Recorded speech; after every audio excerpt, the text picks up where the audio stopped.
Hey, what's going on, everybody? This is Tyrone back with Tech Life. This article comes to you guys from yourobserver.com. I'll leave a link to it in the description so you guys can check it out.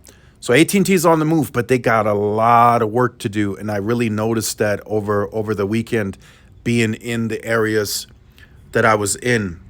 So this is in Florida, I think Sarasota, Florida. Installation of AT&T service upgrades permitted on Long Boat. So they're apparently the municipality, local municipalities, making some changes to the zoning to allow AT&T to install these types of small cells that you see here in this picture on the right. So the densification process for AT&T is now really beginning. When that part of it, because most of these are LTE only, right? That part was supposed to be in 2015, 2016, but it got turned down because of the media deal. I remember it very clear as day. I got messages saying, hey, look, we are going to proceed installing about 50 to 60,000 CRAN.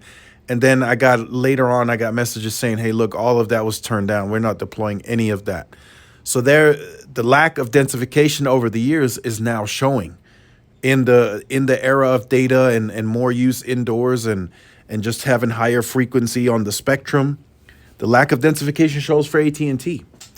Now, they can still fix that, but they need years worth of work. They have to first get all of these in the ground, or however many they plan to deploy.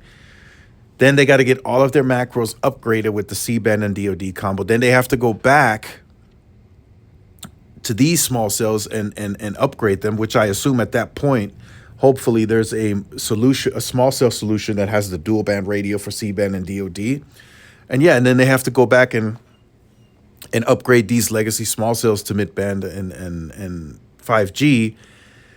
And then I think we will really see, okay, how can AT&T really perform? What's really their potential? And then I think we can really see that once they have all the macros and then all these small cells upgraded. And of course, we do need that additional densification from AT&T. But that's what I noticed over the weekend. I just did not see a lot of their equipment. Maybe I just wasn't in the right areas, but I tell you what, I saw a lot of T-Mobile and a lot of Verizon stuff. I just couldn't spot any AT&T. So unless AT&T is really good at camouflaging in that area, they just have sites spread too far out. That's what that tells me. I saw some AT&T sites, but they were mostly spread out. A lot of site spacing.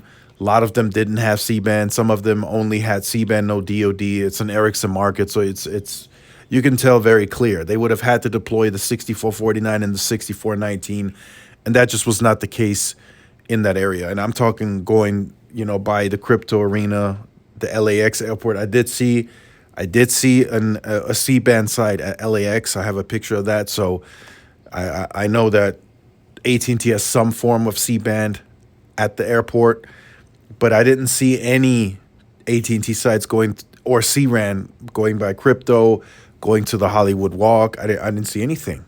I saw a lot of T-Mobile stuff, saw a lot of Verizon. Going by Disney towards the hotels. I saw Verizon millimeter wave, took pictures of that. I didn't see any AT&T. Nothing. So AT&T has a lot of work to do, like a lot. And articles like this show you that they are trying. They're trying to work with municipalities to get zoning codes changed, and they want to upgrade. And you guys have seen some of my videos. They are putting C-RAN in my market to densify, which was needed like years ago. But then, there's always that argument. There's always the debate like, hey, look, yes, we like the densification part of it, but we're in the 5G era. Why are they installing LTE only cells so late? Or small cells without any CBRS or C-band, right? That's the argument that's being made, and I understand it, because now we're in 2024. They just started installing the C-RAN. How long is it really going to take for them to upgrade that legacy small cell? Because they're installing a legacy small cell in that sense, even though it's new, but it's LTE, so it's going to be considered legacy at some point.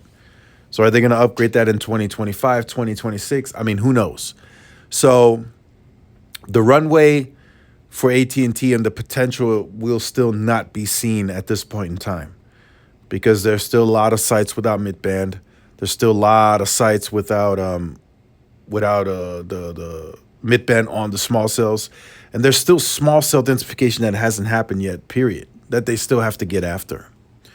So just wanted to share that with you guys. I'll leave an article to this in the description so you guys can check it out. Let me know your thoughts in the comments. Like, share, subscribe. Follow my social media outlets. This is Tyrone with Tech Life. See y'all in the next one. Peace.